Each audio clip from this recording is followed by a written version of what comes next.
সন্ধ্যা হতেই সুমিতাদের বাড়ি আজ আলোর রোশনাই। বন্ধুদের ইচ্ছেতেই 25 বছরের সুমিতার জন্মদিন পালন আজ। আত্মীয় বন্ধুবান্ধব ছাড়াও অতিথিদের মধ্যে আছেন সুমিতার ছোটবেলা স্কুলের বেলা দিদিমণি। ওরা করা অনুশাসনের মাঝেই স্নেহবৎসল মন সুমিতার শিশু মনে দাগ কেটেছিল তখনই। সন্ধ্যা তখন 7:05। তসর রঙা ছাপা শাড়িতে দিদিমণি উপস্থিত হতেই একরাশ খুশি নিয়ে ছুটে এলো সুমিতা। মাথা নিচু করে দিদিমণির পায়ে হাত ছোঁয়াতেই উনি সস্নেহে জড়িয়ে ধরলেন সুমিতাকে।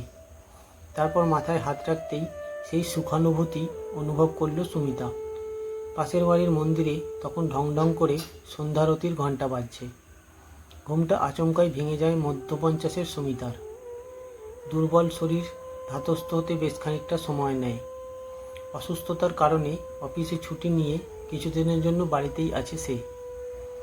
জানলা দিয়ে অস্তগামী সূর্যের দিকে নিষ্পলক তাকিয়ে সে যেন অতীতে হারিয়ে যায় কিছুক্ষণ। 5 বছর আগে এক বান্ধবী মারফত দুঃসংবাদটা কানে এসেছিল। হঠাৎই হৃদরোগে আক্রান্ত হয়ে তারাদের দেশে চলে গেছেন বেলা দিদিমণি। ওকে দেখবার ইচ্ছেটাও অপূর্ণ থেকে যায় সুমিতার। অসুস্থ সুমিতাকে দেখতেই কি তবে আর ছুটে এলেন দিদিমণি? চোখ দিয়ে জলের ধারা দেখে নেমে বালিশ ভিজিয়ে দেয়।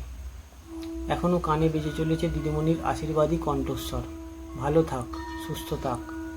মাথার ওপর হাতটা রেখে দিদিমণিকে আরেকবার ছুঁতে চায় সুমিতার শিশু মন।